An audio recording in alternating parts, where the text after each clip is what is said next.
What's up, ladies and gentlemen? We're back. I'm here with Tyrone, Hollister, and Menelik. Yeah, two of them in a week. Try to catch up for the last week. As you guys know, UFC 259 happened yesterday.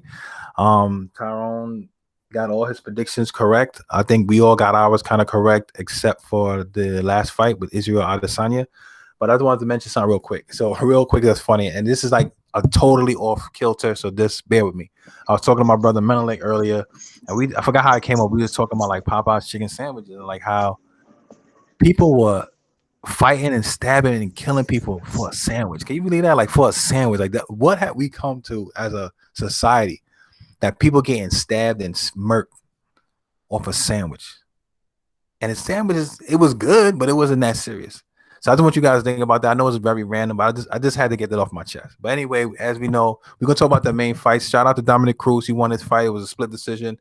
I'm happy for him. So that was one of my 4 predictions, and he won. So I'm happy about that. But let's get to the Peter Yan versus Aljamain Sterling. Now that fight was a close fight at the beginning. As we all know, Peter Yan threw an illegal knee. It was blatantly illegal. I know he said he didn't know. He spoke to his corner in Russian, and they said, yeah, hit him, and he kneed him in the head.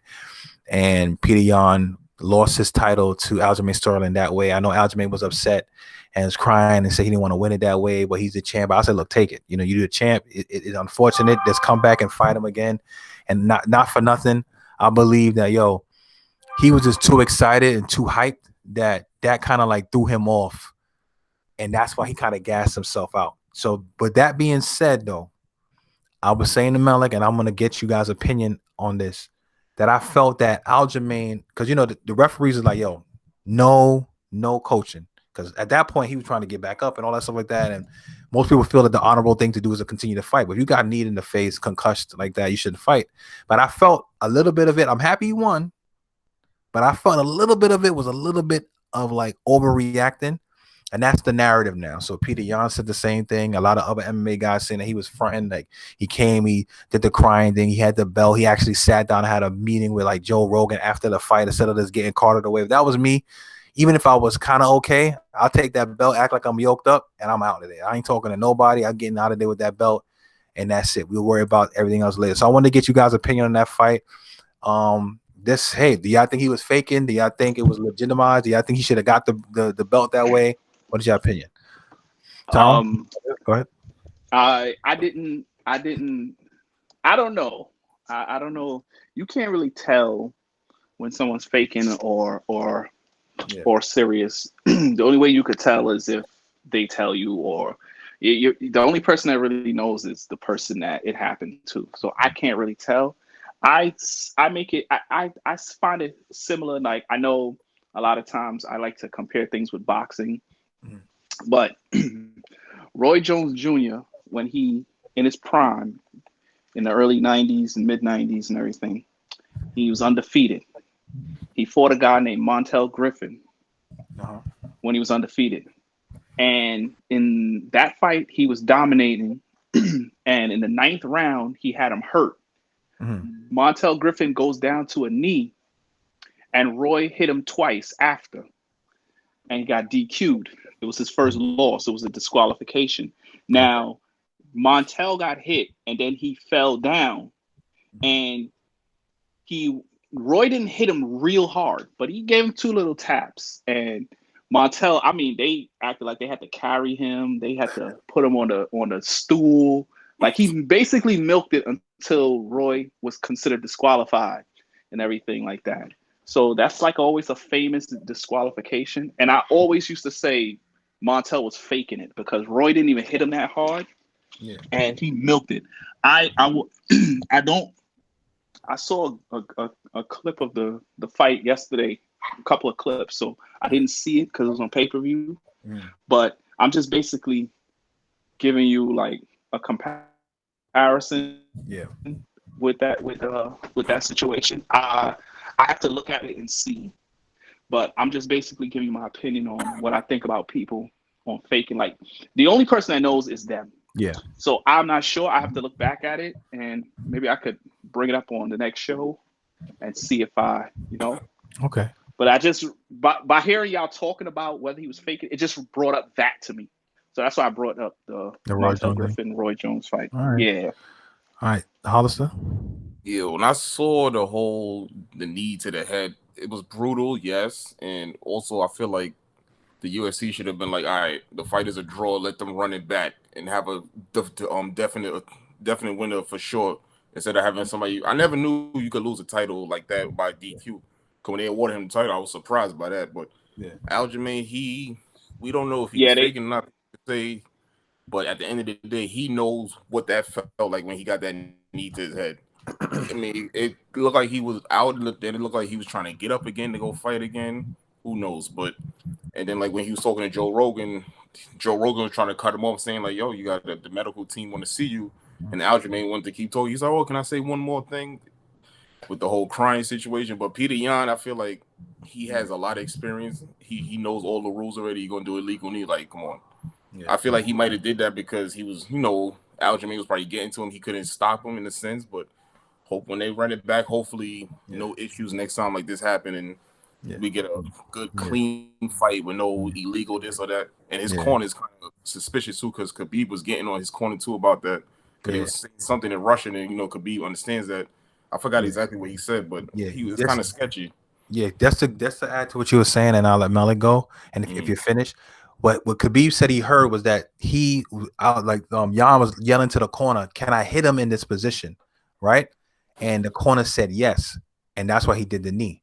Now he could have knee to the body. Now, like you said, they all exactly. know the rules, and some places, like for instance, one UFC where like Demetrius Johnson stuff fights, you can knee somebody like that. Back in the day in prior, people used to do soccer kicks to people's head. Like some organizations have different rules, but the UFC stated moving forward that if a person has a knee or a hand down on the ground, they're considered a down opponent because kicks and knees and stuff like that from that level is very devastating. They're trying to keep the sport safe. So True, true. and the referee said to him, he's a down opponent. So even if your corner said yes, the referee is saying what he's saying. The referee's the law in there, and that's it. And just real quick, Melly, before you go to Tyron's point and to your point, I mean to answer your question, you can lose a match like that. I've seen guys who get poked in the eye, right? Mm, And that's how I poke you in your eye. You can't continue to fight no more. You lost the fight, even though I did it, and you couldn't fight because that happened to Anthony Rumble Johnson. He got poked in the eye one time. He can see. He had the he couldn't see. They didn't disqualify the guy. He lost the fight. If you get kicked in the nuts or you get hit or get this DQ'd in a certain level, that's it. That's why people get on Aljamain because similarly that happened with John Jones for Alex Smith. And when John Jones fought Alex Smith, he kind of almost did a legal knee similar to that, but not to that extent. To like mm, how that happened. John Jones was giving him some pepper, and as he was going down, he need him. Whereas this guy was blatantly down, and yeah. he's held him down, and he need him. So that's why it's a little bit different. And that's why I felt that hey, he lost the bet, he lost the bet. I'm sorry, Melly. You go ahead. Nah, yeah. So, like you were saying, and just to touch on what Hollister was saying. So yeah, even though you can lose in it, and that's the way the rules work. This is the first time that a championship has ever changed hands via DQ. Yeah. So it's always been in non-title fights. Most of the other instances, and you know, it was like I was saying, like he had both hands on his head. The guys, it was there for a minute. It was like you're supposed to know the rules on some level, right? Mm-hmm. And you were like it wasn't even like it was necessary or more of a heat of the moment. It was like a just like a drawn out kind of thing where the guy is there for a minute before you kind of really hit that blow, and it wasn't like you needed to do it either. Like I know he trying Mm-hmm. to finish and move the fight forward, but it's like on one level it's like you got to know the rules and know what you can and you can't do. So he got nobody to be mad at too much other than himself. Like people could say, our Aljamain was acting afterward, or he sold it, or he capitalized on the opportunity. Even if that's the case, Jan gave him that opportunity, whether it was intentional or not. And once again, I don't think Jan was out here trying to deliberately do that. Sometimes maybe he was in the moment, he wasn't thinking about it, or he just not trying to focus too much on the rules. So he asking his corner, then he hear one thing, then he just does something. He could have been frustrated too, like Hollister was saying, with maybe whether, Aljamain was talking trash or just the way the fight was going. Yeah. So it could have been a number of factors like that. I mean, I I would have thought maybe, or maybe this is something they could do in the future. Like in the case of a championship, make it a no contest and force them to run it back, right?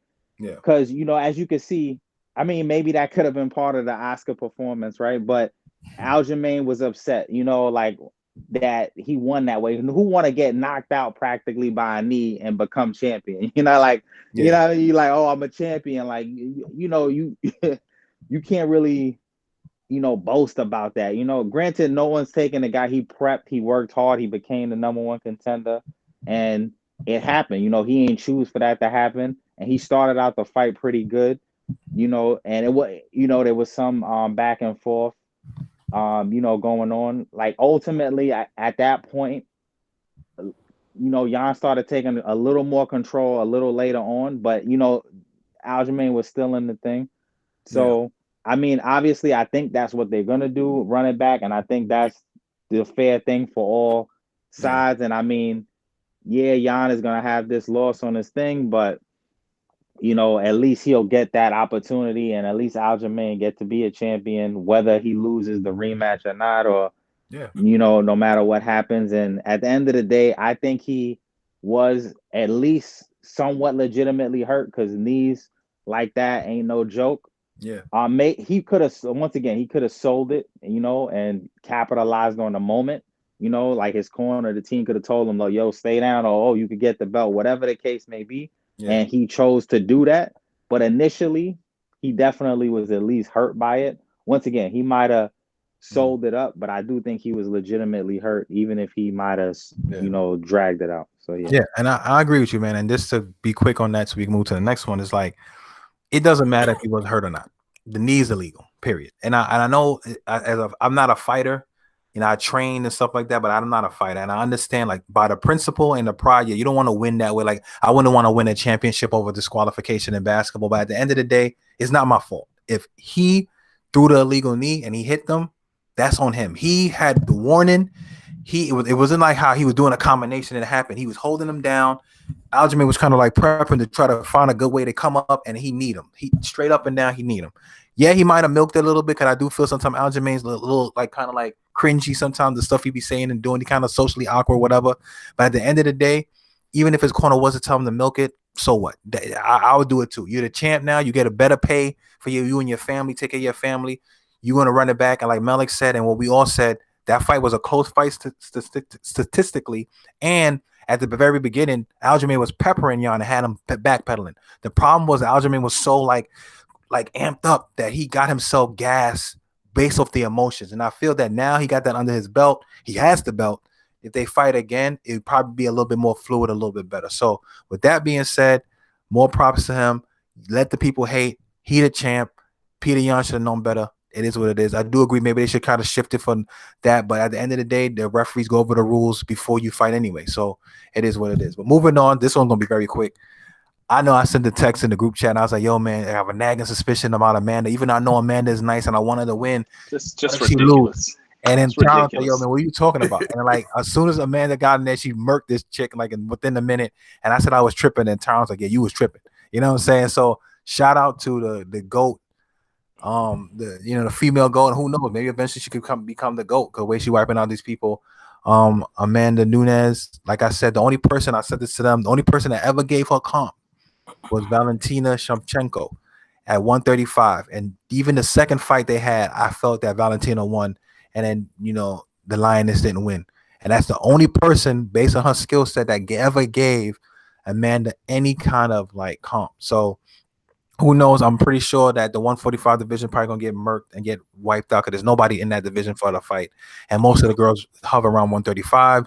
So we'll see. And like even Amanda said yesterday, she gonna just keep collecting these checks, because hey, you keep lining them up. She got a daughter now. She want to get paid. Let her do her thing. So I know we all got that same feeling. I don't know if you guys want to touch on that, or we can move forward to the main event, the main course. Got twice. That's all I'm gonna say. Yeah.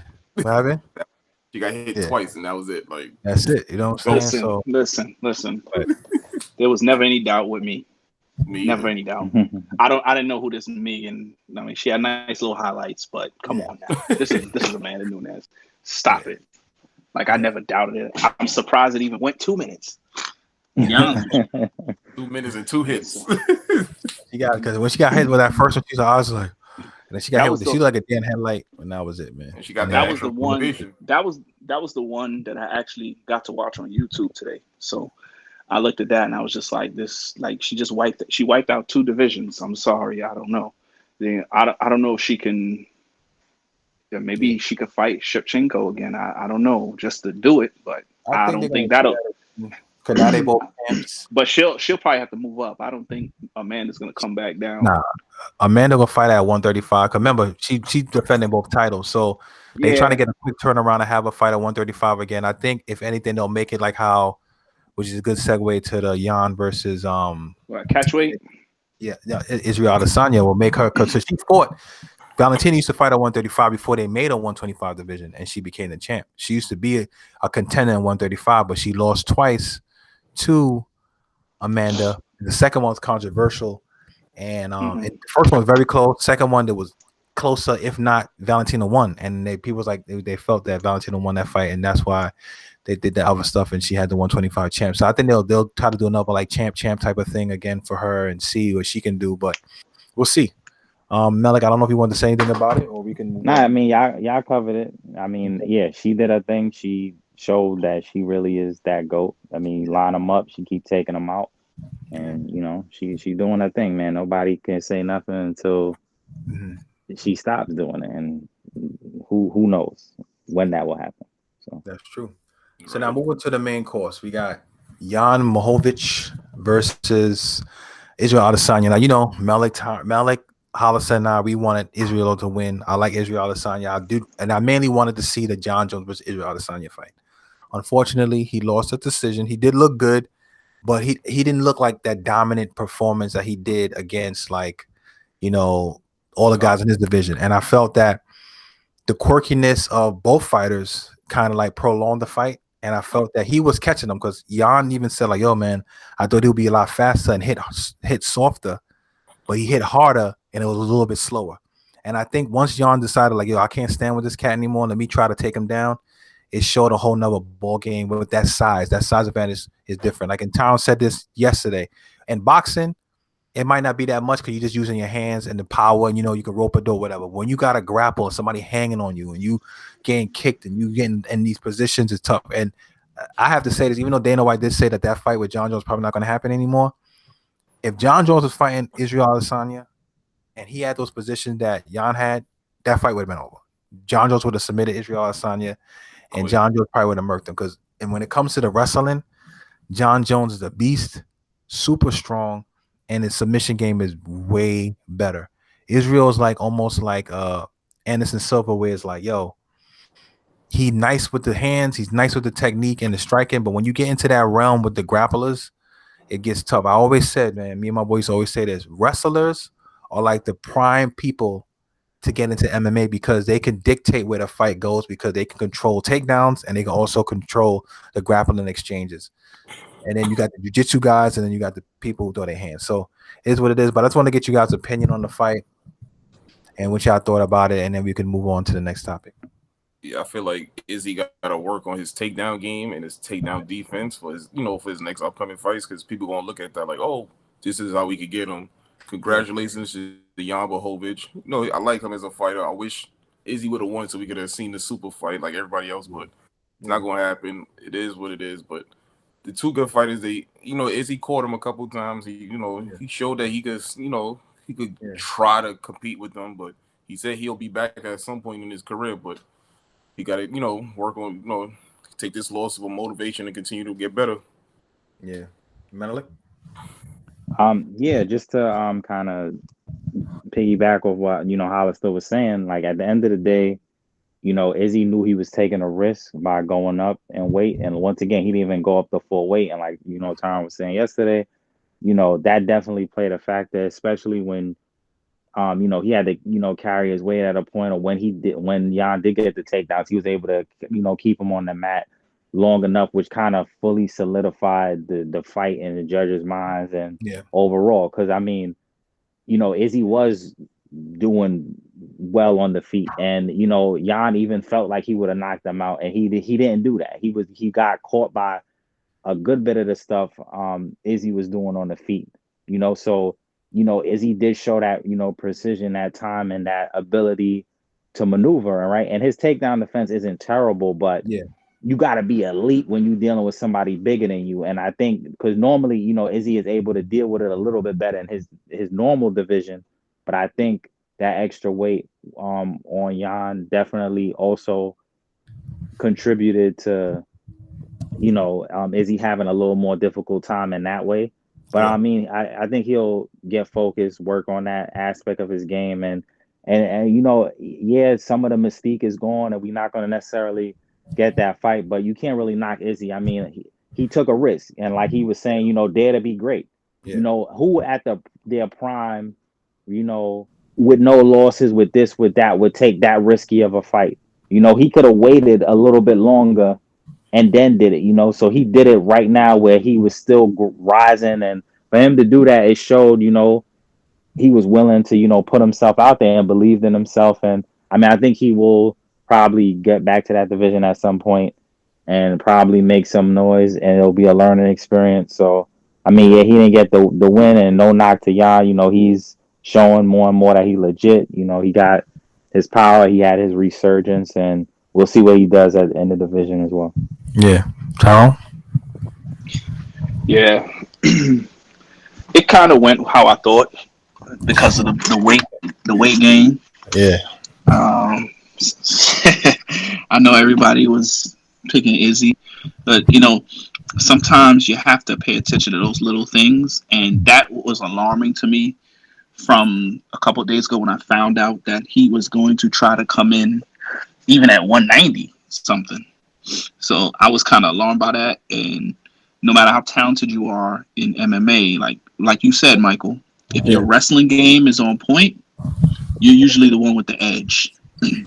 Like if you're a great wrestler, you can adapt to the MMA style. It's sort of like how that's why Brock Lesnar was successful there. I mean, he wasn't great like one of the greatest of all time or anything, but he had a wrestling background and he was able to adjust to the MMA style when he got there. So, he basically used his weight to his advantage, as I expected. And listen, in MMA, you don't have to okay, Izzy was 20-0.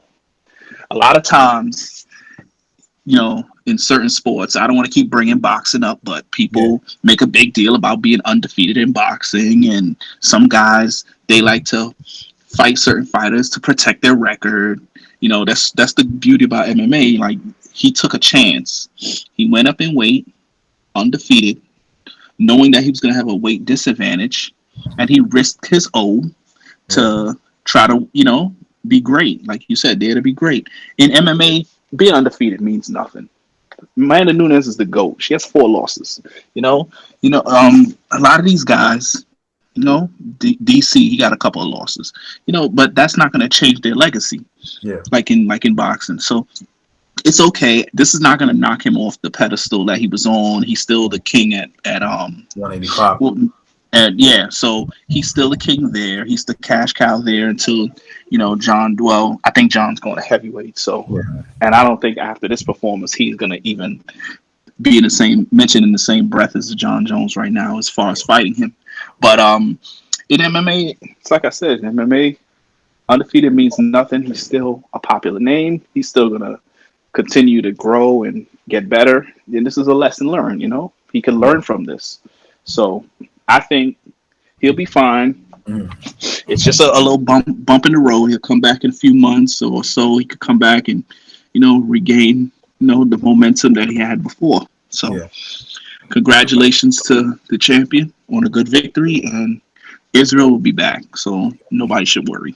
Yeah, I think so too. I mean, how this game is, recency bias. When people see you, they're gonna make their comments and stuff like that. You got a lot of people trolling them afterwards. I knew John Jones was gonna say something because obviously they got beef, and John Jones is like, "Look, man, all you guys who DM me talking about your boy gonna beat me, go slap yourself." You know what I'm saying? And then he was like, "Yo, yeah, dare to be great, kid. That's a good way to do it." I mean, John Jones is gonna do his thing because they pepper each other back on the whole thing.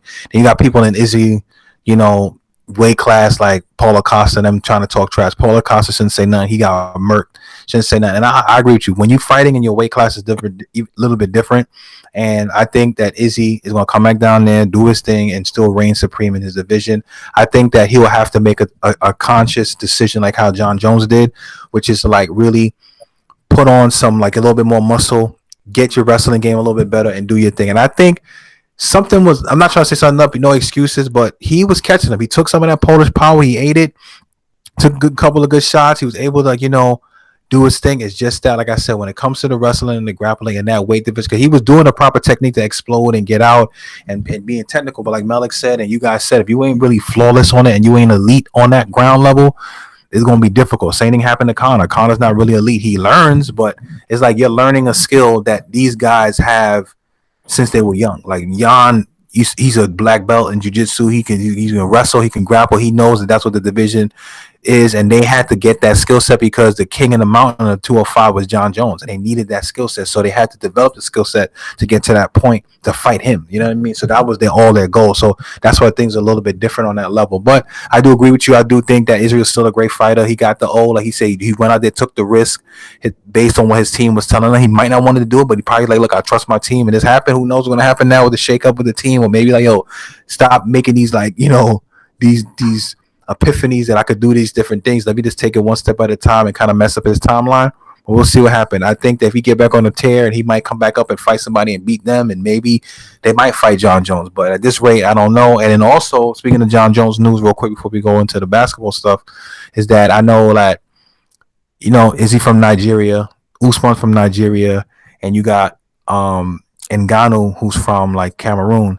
And the Africans, so they all kind of buddy, and John Jones and Ngannou been kind of like doing a little subtle trash talk to each other, and Ngannou was saying that, oh, you try, like pretty much getting at John Jones for what he was saying to him. So yeah, I think there's a little beef there, which kind of does segue if your boy Ngannou does beat Stipe at the end of the month, and John Jones come with the heavyweight, they're gonna fight each other for the belt, so that should be a good fight. But switching gears into basketball before we get ready to close this session today.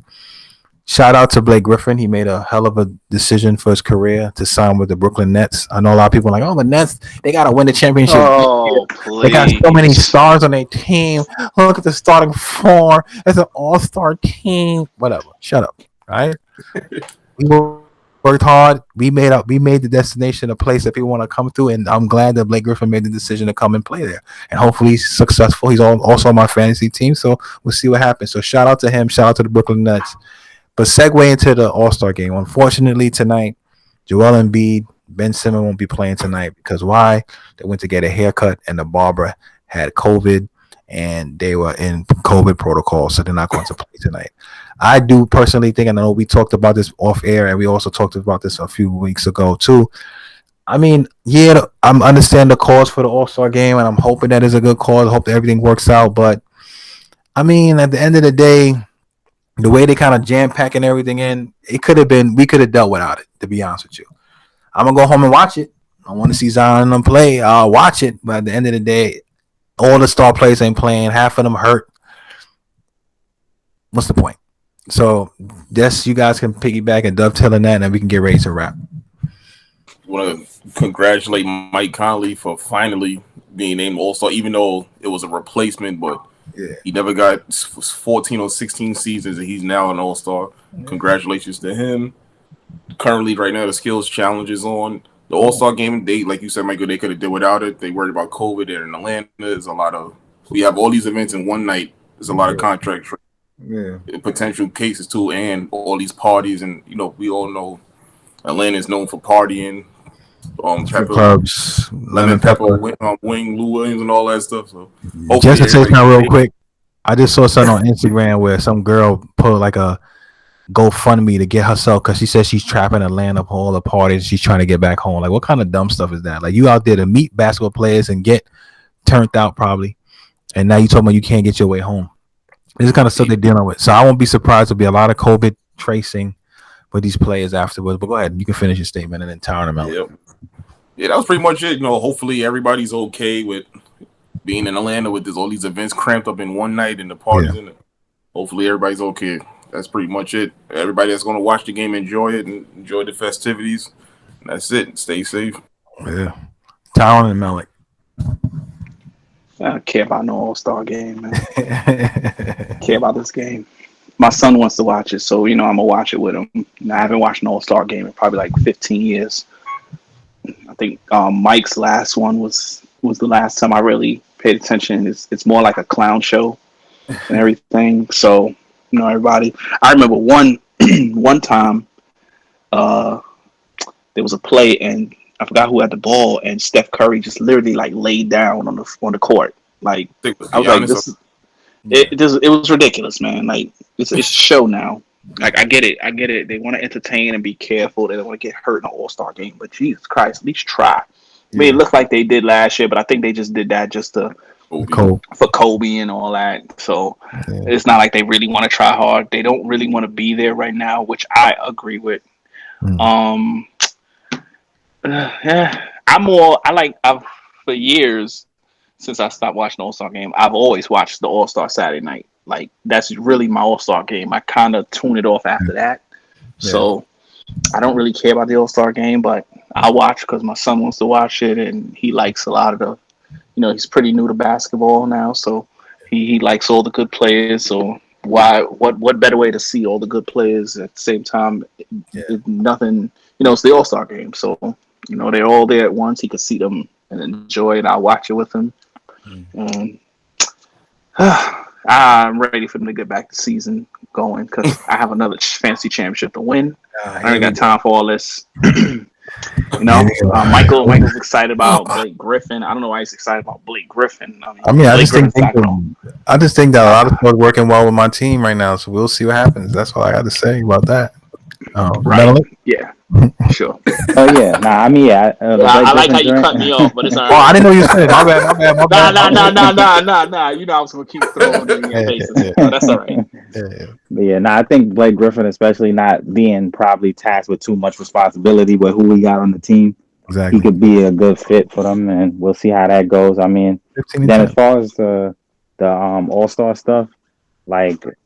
Yeah, I mean, look, they didn't really want to do it, but it is for a good cause for the HBCUs and stuff like that, and so they're gonna do it. I think it should go fine. Yeah, there were the issues with certain people not playing or being there, or this replacement, this person, and people injured, and this, that, and the third. But I mean, I guess the guys who out there should try to put on a decent performance and do whatever. And then as far as the other stuff, like the skills challenge. I'm gonna go with maybe Chris Paul finally win one. I think this is like his 6th time doing it or something, and he never won. Curry, I would like to see him win the 3-point. I know he got one, but he ain't do too much. But outside of him, I mean, I feel like Zach LaVine got a chance. He been balling. He got a high percentage this year. And then as far as the dunk contest, Zion was like almost teasing it. I felt like he was going to be in it. I thought he was going to be in it. But then, that ain't pan out. So, I mean, but I'm interested to see what those guys do. So, I mean, overall, it is what it is. It's going on, and it's for a good cause. So, I think it should be, relatively entertaining. I'll try to check it out. And at least, they were able to condense it and, like, to one day. So, we'll see how that works out as well, that format. Yeah. That's a good look, man. Like I said, I think it would be a good look. I'm interested to see. I mean, I'll probably get home like maybe in the middle of it, because I'm probably gonna get ready to leave soon and head home and stuff like that. But we'll see. I'm interested to see how it goes. And like Tyron said, I'm a little bit with Tyron for this occasion. I just kind of want the regular season to get back and the Nets start getting back to what they got to do and start getting to the playoffs and stuff like that, and everybody's healthy and everything like that. So I'm more focused on that per se as opposed to this All-Star game. But like I said, I want to check it out. I like seeing Zion play.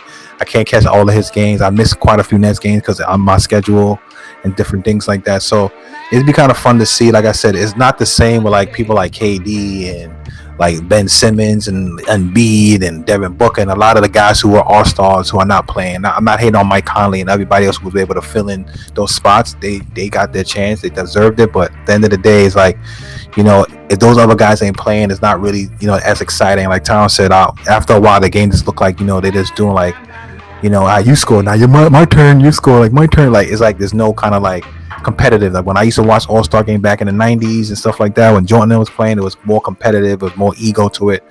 But real quick, going around the room before we close, I'm going Team Durant. Hollister, what team you going for? Team Durant all the way. All right, Tyrone. Team LeBron. Okay, Menelik.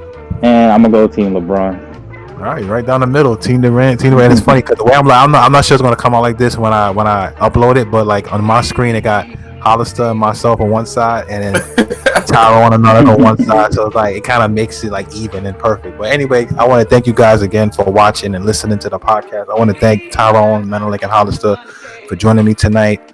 Again, I really do appreciate it. Thank you guys for the support. Please like, comment, share, and subscribe to the channel. We're trying to grow the channel. I really do appreciate if you guys can just take the moment. It takes less than a minute. Just hit that subscribe button, hit the notification bell so you won't miss another episode. Hit like, comment, let us know on topics you would like us to talk about. Let us know if there's things that we can do better to make these videos better for you guys. And just, we're trying to keep it going. Really do appreciate it. Enjoy the rest of your night. Enjoy the weekend. When the rest of the weekend, enjoy the week. Take care and God bless. My honey.